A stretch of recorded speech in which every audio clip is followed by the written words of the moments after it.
শেষ হওয়ার পর তখন আল্লাহ তাআলা জান্নাতে দিবে। কি বুঝতে পারা গেল? যে নামাজের হিসাব কিতাব সঠিক হলে পারে সমস্ত আমলের হিসাব কিতাব সঠিক হবে। নামাজের হিসাব কিতাব দিতে পারলেন না, সমস্ত আমল ধরা থাকবে, কাজ দিবে না। এত গুরুত্বপূর্ণ ইবাদত নামাজটা। আর আমরা যত শরীয়তে গুরুত্ব দেওয়া হয়েছে আমরা অতই অবহেলা করছি। সব কাম করতে পারবে মানুষ, সব কাম করতে পারবে। যারাকে সুগার হয়েছে, তো প্রেসারের রোগী দেখবেন ফজরের আজানের সময় উঠে ঘুরে বেড়াই, রাস্তা পথে হেঁটে বেড়াই। হাঁটতে বলেছে ডাক্তার, আধ ঘন্টা হাঁটতে হবে খালি পেটে, আধ ঘন্টা হাঁটবে কিন্তু নামাজটা পড়বে না। বুঝলেন? এরকম অনেক দেখেন মানুষ আছে যে সুগার হয়েছে, প্রেসার বেড়ে গেছে বা কিছু হয়েছে, ডাক্তার হাঁটতে বলেছে, ফজরের আজানের সময় উঠে হাঁটবে কিন্তু নামাজটা পড়বে না। কত ভারী! অত্যন্ত গুরুত্বপূর্ণ ইবাদত। আরো শুনেন কিরকম গুরুত্ব আছে। যে মানুষ যখন মরা মরা অবস্থা হয় তো গুরুত্বপূর্ণ কথা গেল ছেলে মেয়েকে ডেকে বলে দেয় যে অমুক পাবে, এত দিয়ে দিও, অমুক কাজটা করে দিও, অমুক এটা করে দিও। কোনো মানুষ যদি এরকম বুঝতে পারে যে আর আমি বাঁচবো না, শয্যাশায়ী হয়ে আছে, বিছানায় পড়ে আছে, তো বাঁচবো না, এরকম যদি মানুষ মনে করে নেয় তখন গুরুত্বপূর্ণ কথা গেল তখন বলে দেয়।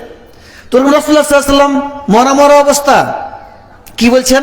যে আসসালাত আসসালাত, সহিহ বুখারীর হাদিস, আসসালাত আসসালাত ওয়া মা মালাকাত আইমানুকুম, তোমরা নামাজের খেয়াল রাখবা, নামাজের হেফাজত করবা, নামাজের হেফাজত করবা, আর দাসীদের খেয়াল রাখবা। কত গুরুত্বপূর্ণ জিনিস নামাজটা, দাসীর আর দাসীটা। তো নামাজের গুরুত্ব কত, যে মরা মরা অবস্থাতে বলছেন যে তোমরা নামাজের খেয়াল রাখবা, নামাজের হেফাজত করবা, নামাজের হেফাজত করবা। অত্যন্ত গুরুত্বপূর্ণ ইবাদত নামাজটা হচ্ছে। আর নেকিও অনেক আছে নামাজের, নেকিও অনেক আছে। এখন আপনি নামাজ পড়েননি, তার আগে থেকে নেকি পেতে থাকবেন। জানেন কি জানেন না? আপনারা হয়তো জানেন না। নামাজ এখানে পড়েননি, আগে থেকে নেকি পেতে থাকেন। কিভাবে দেখেন, দু একটা কথা বলে দিই, তারপর আরো হাদিস, অনেক হাদিস আছে যেগুলো বলবো। নামাজ পড়ার জন্য উজু করতে হয় কি হয় না? শর্ত আছে, উজু না হলে নামাজ হবে না। তো সুনানে তিরমিজির হাদিস আছে, সহিহ মুসলিমের হাদিস আছে, মানুষ যখন উজু করতে লাগলো হাত ধুলেন, হাতে যে আঙ্গুল দিয়ে পানি গেলা পড়লো ফোটা ফোটা হইয়া, ওর সঙ্গে আপনার ছোট ছোট গুনাহ গেলা হাতের দ্বারাতে যা হয়েছিল সব ঝরে গেল। মুখমণ্ডল ধুবেন, কুল্লি করবেন, কুল্লি যখন করলেন তো কুল্লির পানির সঙ্গে মুখে বইলা ছোট ছোট গুনাহ গেলা যেগুলো হয়েছে সব আপনার ঝরে গেল। চোখের দ্বারাতে যে ছোট ছোট গুনাহ গেলা হয়েছে চোখে দেখে মুখমণ্ডল সব গুনাহ গেলা ঝরে গেল। পাও ধুলেন যখন, তো পায়ে হেঁটে ছোট ছোট গুনাহ যেগুলো হয়েছে এগুলো সব ঝরে গেল। এখানে নামাজ পড়েননি, তার আগে গুনাহ মাফ হয়েছে। দেখেন এরকম ইবাদত খুব কম পাবে নামাজের মতন ইবাদত। উজু করে এলেন, উজু করার পর দোয়াটা তো পড়েন, সবাই পড়েন কিনা? উজু করার পর দোয়াটা পড়েন। সহিহ মুসলিমে হাদিস আছে যে ব্যক্তি মামিন মুসলিমিন, কোন মুসলমান ইয়াতাওয়াজ্জা, উজু করবে, ফাইহুসনুল উজু, সুন্দরভাবে উজু করবে, তারপর সুম্মা ইয়াকুল, ফির এই দোয়াটা পড়বে, আশহাদু আল্লা ইলাহা ইল্লাল্লাহ ওয়া আশহাদু আন্না মুহাম্মাদান আবদুহু ওয়া রাসূলুহু। এই দোয়াটা পড়লেন উজু করার পর, তাহলে কি হলো? যে ফতিহাত লাহু আবওয়াবুল জান্নাতি আস-সামানিয়া, তার জন্য জান্নাতের 8খানা দরজা খুলে দেওয়া হবে। যে দরজাতে ইচ্ছা আছে জান্নাতে যেতে পারে। সুবহানাল্লাহ! দেখেন কত নেকি নামাজের। এটা নামাজ পড়েননি, নামাজ এখনো পড়েননি, নামাজ পড়ার জন্য উজু করলেন, তো আপনার জন্য জান্নাতের দরজা খুলে গেল। এত গুরুত্বপূর্ণ ইবাদতকে মানুষ কত অবহেলা করছে, অবহেলা করে ছেড়ে দিচ্ছে। আজান হয়েছে, নামাজ হয়েছে, কোনো কথাই নেই, বসেই আছে। তো অত্যন্ত গুরুত্ব দেওয়া হয়েছে শরীয়তে নামাজকে। আর যত গুরুত্ব দেওয়া হয়েছে মানুষ ততই অবহেলা করছে। তো অবহেলা করা উচিত হয় না। একেবারে নামাজ আমাদেরকে পড়তে হবে, কোনো উপায় নেই। বালেগ হয়ে গেলে পরে নামাজ পড়তেই হবে। এই জন্য রাসূলুল্লাহ সাল্লাল্লাহু আলাইহি ওয়াসাল্লাম বলেন সুনান আবু দাউদের হাদিসে যে মুরু আওলাদাকুম বিসসালাত ওয়া হুম আবনাউ সাবঈ সিনিন, তোমরা তোমাদের ছেলে মেয়েকে নামাজের আদেশ করো যখন 7 বছর হয়ে যাবে বয়স। ওয়াজরিবুহুম আলাইহা, আর নামাজ না পড়ার কারণে তাদেরকে মারো। ওয়া হুম আবনাউ 10 সিনিন, যখন 10 বছর বয়স হয়ে যাবে। 7 বছরে 10 বছরে নামাজ ফরজ হয় না। ছেলে মেয়ের উপরে নামাজ ফরজ হয় না 7 বছরে 10 বছরে। তাও রাসূলুল্লাহ সাল্লাল্লাহু আলাইহি ওয়াসাল্লাম কি বললেন যে মেয়েরা নামাজি বানাও, মানে 7 বছরের ছেলেকে 10 বছরের ছেলেকে মেয়েরা সব করতে পারবেন আপনি। তো 10 বছর হয়ে গেছে নামাজ পড়ে না, মেয়েরাটার নামাজটা ধরাইতে পারবেন। আর যখন 14-15 বছর হয়ে যাবে মারতে পারবেন? 20 বছর হয়ে যাবে মারতে পারবেন? 25 বছর হয়ে যাবে মারতে পারবেন না। তো রাসূলুল্লাহ সাল্লাল্লাহু আলাইহি ওয়াসাল্লামের শরীয়তের উদ্দেশ্য হলো এই যে 10 বছর বয়সে ছেলে মেয়েকে মেয়েরা ধরে নামাজি বানিয়ে দেন। তো যখন মানে বালেগা হলো 14 বছর 15 বছরে বালেগা হয়, তো বালেগা হলো তো নামাজি হয়ে বালেগা হবে। আমাদের সমাজে বেনামাজি থাকবে না। রাসূলুল্লাহ সাল্লাল্লাহু আলাইহি ওয়াসাল্লাম এই হাদিসের ভিতরে আমল করালেই মানুষ 10 বছর বয়সে ছেলে মেয়েকে মেয়েরা ধরে নামাজি বানিয়ে দিবে, তো সমাজে বেনামাজি থাকতেই পারে না। কিন্তু বলবেন যেমন বাপই তো নামাজ পড়ে না, তো ছেলেকে কি করে নামাজ পড়াবে? কিন্তু বাপকেও নামাজ পড়তে হবে আর ছেলেকে এভাবে নামাজ পড়াইতে হবে, দিয়া সমাজকে নামাজি বানাইতে হবে। যে সময় মিটিং হয়েছে, আমরা মিটিং করেছি জামিয়াতে আহলে হাদিসের পক্ষ থেকে যে মানুষকে নামাজি কিভাবে বানাইতে পারা যায়, কিভাবে নামাজি বানা যায়। তো কেউ পরামর্শ দিচ্ছে যে এক কাজ করতে হবে, ও জানাজা পড়তে হবে না, মারা গেলে পরে জানাজা পড়তে হবে না। কেউ আরো পরামর্শ দিচ্ছে, কেউ আরো কিছু আপনি আপনার পরামর্শ দিচ্ছেন। তো এটাই ধরেলেন। অনেকে বলে এটা যে মৌলবীরা ঠিক গেলে বেনামাজি থাকবে না, বলে শুদ্ধা কেন জানাজা পড়াবে না বেনামাজির, আপনি সব নামাজ ধরে নেবে। ঠিক আছে, একটা গ্রামে এরকম পরামর্শ হয়ে গেল যে আমাদের গ্রামে যারা বেনামাজি 5 ওয়াক্ত নামাজ পড়বে না তাদের জানাজা পড়বো না। মসজিদ ভরা গেল জুমার মতন, 5 ওয়াক্তের নামাজে জুমার মতন চলে। তার মধ্যে হয়তো একাধনা আসে না, আর ওই লোকটা মারা গেছে, 1-2 মাস পরে শেষ, মসজিদ খালি হয়ে গেল, জানাজা পড়িয়ে দিয়েছে, এবার মসজিদ খালি হয়ে গেল। তো এটাও মানে কামিয়াব হলো না। জানাজা পড়বো না বলে হবে না, নামাজি হবে না। কি করতে হবে তাহলে? বাইকাট করে দেবে, ওটা তো হবে না। কোন আপনি জামাত থেকে বের করে দেবেন, কেউ নিয়ে নেবে, অন্য সর্দার নিয়ে নেবে, জামাতে নেবে না? হ্যাঁ, আপনি জামাত থেকে বের করে দিলেন, আপনি সর্দার আছেন, তো ওই সর্দার নিয়ে নেবে, যে ওটাও কামিয়াব হবে না। সব থেকে কামিয়াব এটা রাসূলুল্লাহ সাল্লাল্লাহু আলাইহি ওয়াসাল্লাম হাদিস, মুরু আওলাদাকুম বিসসালাত ওয়া হুম আবনাউ সাব'i সিনিন ওয়াজরিবুহুম আলাইহা ওয়া হুম আবনাউ 10 সিনিন। এটা সব থেকে কামিয়াব। 10 বছর হবে, 7 বছর আদেশ দেন 7 বছর থেকে মসজিদ নিয়ে যান, যদি ধরলে তো ধরলে, আর 10 বছর হয়ে গেছে আর তাও নামাজ ধরলো না, তো মেরে ধরে নামাজি বানিয়ে দেন। তো বালেগা হবে নামাজি হয়ে, সমাজে বেনামাজি থাকতেই পারে না। বুঝতে পারলেন?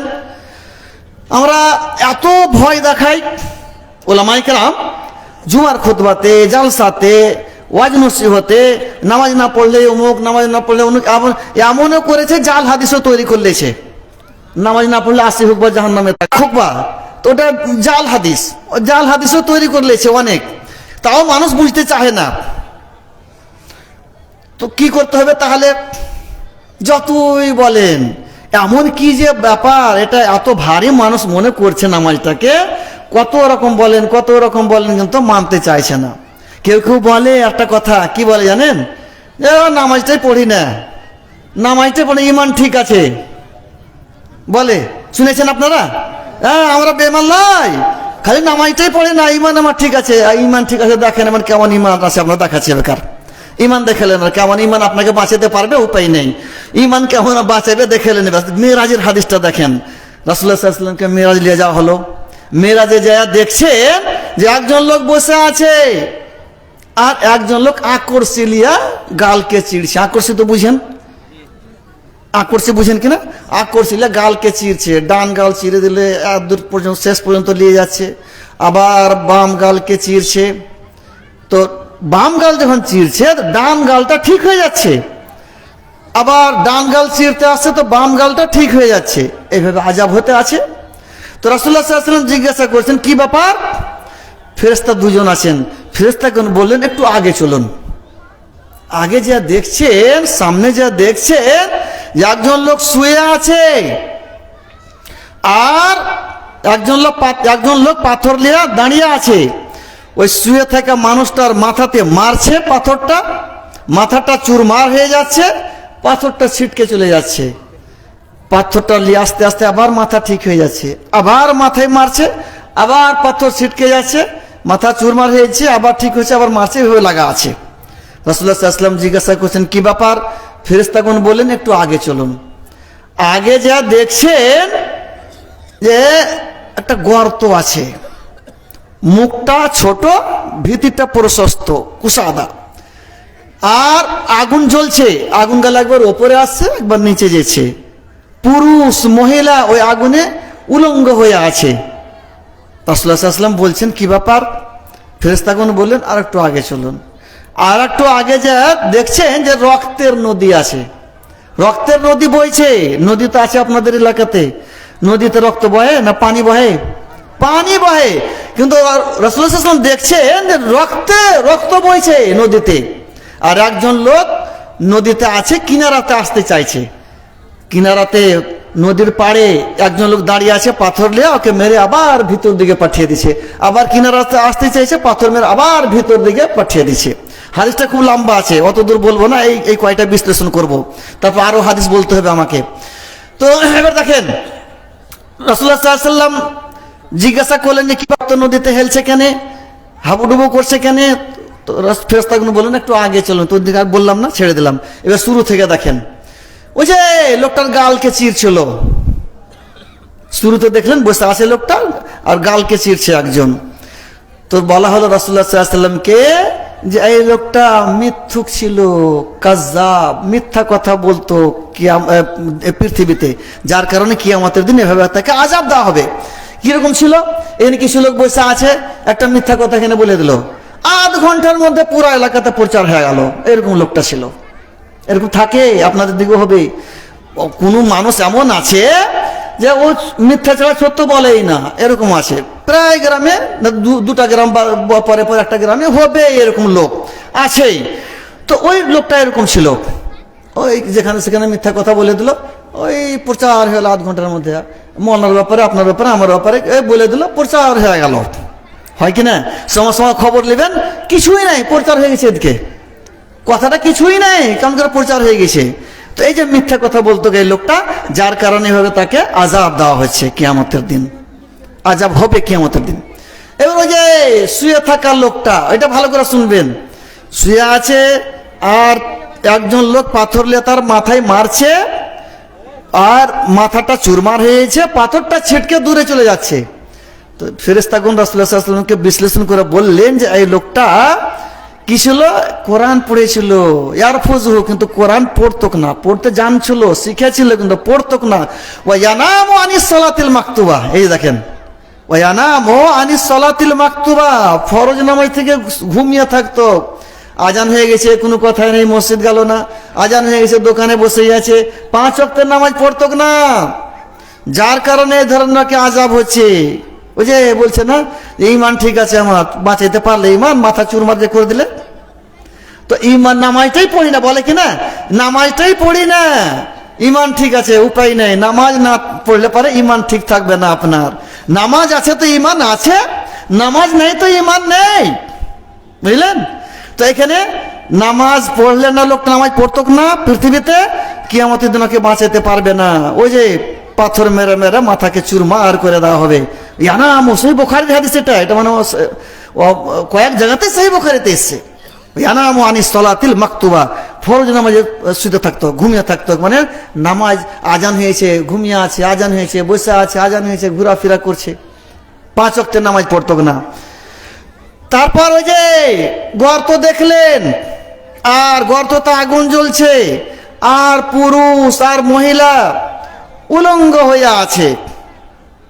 তো রাসূলুল্লাহ সাল্লাল্লাহু আলাইহি ওয়াসাল্লামকে ফেরেশতাগণ বললেন যে এরা পৃথিবীতে ব্যভিচার করত, জিনা করত, যার কারণে এই ধরনের আযাব দেওয়া হয়েছে। জানি আর জানিয়া ব্যভিচার করত। আপনারা হয়তো মনে মনে বলবেন যে আমাদের দেশে এগুলো হয় না এখন, নাকি জিনা হয় না, ব্যভিচার হয় না, এটি মনে করবেন। কিন্তু না, প্রায় জায়গা থেকে ফোন যায়, দিনে 1-2টা ফোন হয় যে মাওলানা একজন পুরো ছেলে একজন মেয়ে বাইরে চলে গেছে, দেওয়ারা কোর্টে বিয়ে করে নিয়েছে, ওদের আবার ব্যভিচার হয়ে গেছে। অনেক জায়গাতে ফোন হয়, অনেক জায়গাতে ফোন হয়।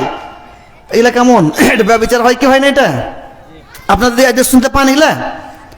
হ্যাঁ, এগুলা অনেক হয়। আর এগুলা কারণ যা আছে আছে, কিন্তু ব্যভিচার এখনো আছে, আর আম হয়ে গেছে। আর যারা স্কুল কলেজে পড়ে ওদের মধ্যে অনেক অনেক বেড়ে গেছে এগুলা ব্যভিচারগুলো। তো ওই যে জেনা করতো এরা পৃথিবীতে, যার কারণে কিয়ামতের দিন এভাবে আযাব দেওয়া হবে, রাসূলুল্লাহ সাল্লাল্লাহু আলাইহি ওয়াসাল্লামকে বলে দেওয়া হলো। এখন যে আপনাদের দিকে কি একটা কথা বলে দিই, যখন কথাটা চলে এলো, ফোনও যে আপনাদের দিকে মনে হয় ফোন যায় যে ধরা পড়ে গেছে বা বেরিয়ে চলে গেছে ছেলে মেয়ে, দিয়ে বিয়ে মানে কোর্টে বিয়ে করে নিয়েছে, এলে প্রশ্ন হয় কোন কোন সময়তে কি করে যে ছেলে মেয়ে ধরা পড়লো, মেয়ে যে হয়তো ছেলের বাড়িতে ঢুকে গেছে যে আমাদের কথাবার্তা চলছে, আমাদের সব কথা আছে বা এটা ওটা হচ্ছে, বিচার হয় কি না হয় না হয়, তখন কি করে, তখন মেয়ে ছেলেটাকে 50,000 টাকা কিংবা 1 লক্ষ টাকা জরিমানা করে, টাকাটি মেয়েটাকে দিয়ে দেয়। এটা না করে, টাকা দিলে মেয়েটাকে দিয়ে দেয়, এটাই না করে। তো এটা কেমন হলো? শরীয়তে কি বলা হয়েছে যে আয-যানিয়াতু ওয়াজ-যানি ফাজলিদু কুল্লা ওয়াহিদিন মিনহুমা মিয়াতা জালদা, মানে ব্যভিচারকারী পুরুষ, ব্যভিচারকারিণী মহিলা, জানি জানিয়া, জানিয়া জানি, দুজনকে 100 কোড়া করে মারো, দুজনকে, ছেলেকে মেয়েকে। আর মারার সময় যেন অন্তরে রহম না আসে, যে আস্তে আস্তে যেন না মারে, কিছু লোকের সামনে যেন মারে, এটা কোরআনের আয়াত। তো দেখবেন যদি কেউ মারে 10 খান লাঠিকে একটা বেঁধে লাই, কমচি গেল 10 খান, নাকি 10 খান কমচি গেল বেঁধে লাই, ধুল্লাটা ঝেড়ে দেয়। তো এরকম করে মেয়েরা আরো গুনাহ হবে, আরো গুনাহ হবে। তো এক তো কোড়া একটা হদ লাগা, হদ কায়েম করা যাবে না খালিফা না হলে পারে, ওর শর্ত আছে, খালিফা শর্ত আছে হদ কায়েম করার জন্য। তো কোড়া মারতে পারি না আমরা কোড়া মারতে পারি না ভারতে থাকার কারণে, হিন্দুস্তানে। ঠিক আছে, কোড়া মারতে পারলাম না, তো তোবা করতে বলতে হবে ওদেরকে, ওটা আলাদা মাসলা একটা, তোবা করতে হবে, আল্লাহর কাছে ক্ষমা চাও, কোড়া মারতে পারলাম না। আর এইভাবে 10 খান লাঠি একঠে করে কোড়া মারা আরো গুনাহ হবে, বুঝতে পারলেন? ওরাকে বলবেন তোবা করলাও তোমরা। এবার আসল কথা দেখেন, শরীয়ত, আমি যেটা বলতে চাইছি, যেটা বুঝাতে চাইছি, ওটা ওদিকটা বুঝাবার ছিল না, বুঝাতে চাইছে এটা যে শরীয়তে দুজনকেই জরিমানা করলে কি 100 কোড়া ওকে, 100 কোড়াই একে, কিন্তু বিচারকেরা একজনকে জরিমানা কেন করলেন? কোথা থেকে পেলেন আপনারা? বিচারকেরা গুনাহগার হবে কি হবে না হবে? সুনান আবু দাউদে হাদিস আছে, আল কুজাতু সালাসা, 3 প্রকারের বিচারক হয়। 1 প্রকারের বিচারক জান্নাতে যাবে, 2 প্রকারের বিচারক জাহান্নামে যাবে। যে হক জানতে পারলো, হক মোতাবেক ফয়সালা করলো, হক জানতে পারলো আর হক মোতাবেক ফয়সালা করলো, তো জান্নাতে যাবে। হক জানতে পারলো, হক মোতাবেক ফয়সালা না করলে ফয়সালাটা মুড়ে দিলেই হবে, জাহান্নামে যাবে। আর হক জানতে পারলো না, হক ফয়সালাও করলো না, সে জাহান্নামে যাবে। তো এই যে হক ফয়সালা, এটা হবে জরিমানা যদি করছেন 1 লক্ষ টাকা ছেলেটাকে করেন, 1 লক্ষ টাকা মেয়েটাকে করেন, টাকাটা দিবেন কোনটে? জরিমানার হকদার ফকির মিসকিন। সে মৌলানা এত টাকা ফকির মিসকিনকে দেওয়া যাবে না, এত টাকা কি ফকির মিসকিনকে দেওয়া যাবে? অনেকে বলে দিতে হবে, ওটাই ওর মাসরাফ, জরিমানার মাসরাফ, জরিমানার হকদার ফকির মিসকিন, সহিহ বুখারীর হাদিস আছে। তো যাই হোক, তো ফকির মিসকিনকে দিতে হবে। তো এই যে বিচারকেরা যারা আছেন এখানে, এই ধরনের বিচার যদি করে থাকেন তো তোবা করবেন, বুঝতে পারলেন? এবার ওদের বিয়ে হবে না, ওটা আলাদা কথা, ওটা আলাদা মাসলা। ওটা হলো যে মেয়ের বাবা রাজি থাকে তো গ্রাম্য হিসেবে বিয়ে হবে, শরীয়তে বিয়ের বিধান নেই, শরীয়তে বিয়ে দেওয়ার বিধান নেই। বাড়ি থেকে বেরিয়ে গেল ছেলে মেয়েদের বিয়ে দেবো, শরীয়তে বিধান নেই। তো যাই হোক, আমার ওটা বলার উদ্দেশ্য ছিল না, কথার উপর কথাটা চলে এলো তো বলে দিলাম। যারা গার্জেন আছেন ওনারা একটা সজাগ থাকবেন একটু, আর আপনার মেয়েরা যে স্কুল যাচ্ছে, কলেজ যাচ্ছে, খেয়াল রাখবেন কি করছে না করছে, খবর নেবেন। আচ্ছা, তো তারপরে শেষে দেখলেন কি, রক্তের নদী, নদীতে রক্ত বইছে, আর একজন লোক নদীতে আছে, উপরে নদীর পাড়ে আসতে মেরে আবার ভিতরে পাঠিয়ে দেওয়া হয়েছে। তো রাসূলুল্লাহ সাল্লাল্লাহু আলাইহি ওয়াসাল্লামকে ফেরেশতাগণ বিশ্লেষণ করে বললেন, লোকটা সুদখোর, সুদের কারবার করত, সুদের লেনদেন করত, যার কারণে এই ধরনের আযাব দেওয়া হয়েছে। সুদ বুঝেন তো?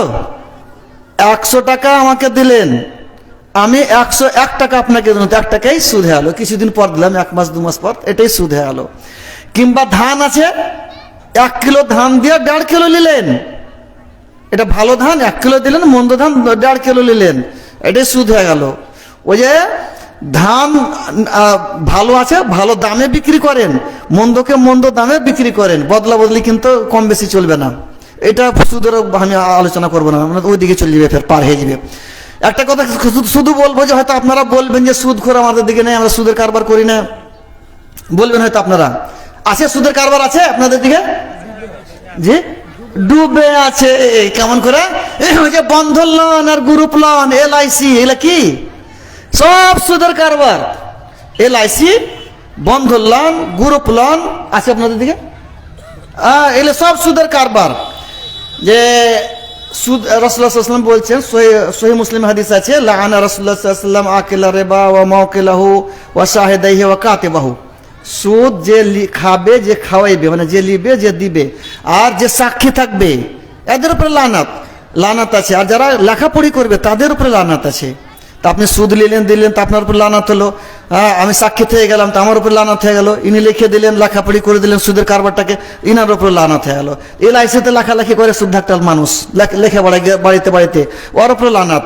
যারা লিবে জমা করবে ওরা তো জানছি যে 2 লক্ষ টাকা জমা করবে, এত পাবো, এতটা সুদ আছে, সুদের কারবার আছেই। তো যিনি লেখালেখি করবেন ওর উপর লানাত আছে। আর বন্ধন লোন, গ্রুপ লোন মা বোনদের মধ্যে আছে। আর আরেকটা শুনতে পেয়েছি, আমি জানি এটা শুনতে পেয়েছি, যে ওই অফিস যেটা আছে ওই লোনের, গ্রুপ লোন, বন্ধন লোনের, যে স্বামী স্ত্রী যদি যায় তো স্বামীকে বলে ছেলেটা বাইরে খাড়ো থাকেন, আর ওই মহিলাটা, স্ত্রীটা ভিতরে যাবে একাই, এরকম আছে বলে নাকি আছে। হ্যাঁ, এগুলো এদিক দিয়ে আর একটা নাজায়েজ কাজ হয়ে গেল, ডবল নাজায়েজ। তো বন্ধন লোন, গ্রুপ লোন, মা বোনেরা আপনারা LIC এতদিন পর্যন্ত যা করেছেন, আল্লাহ তাআলা বলছেন ওয়াজারু মা বাকিয়া মিনার রিবা, যা, জি ওপর সময় আছে, আচ্ছা যা আছে এখন ছেড়ে দাও। তো যে হোক, এই হাদিসটা বলেছিলাম এই জন্য যে অনেকে বলে যে আমি নামাজটাই পড়ি না, ঈমান আমার ঠিক আছে, তো নামাজ পড়ে না, তো বাঁচাতে পারলে মাথা চুরমার করা হবে কিয়ামতের দিন। ঈমান, নামাজ নেই তো আপনার ঈমান নেই। আর একটা হাদিস শুনেন, বেনামাজি কোথায় যাবে? সরাসরি দলিল একেবারে, কোথায় থাকবে?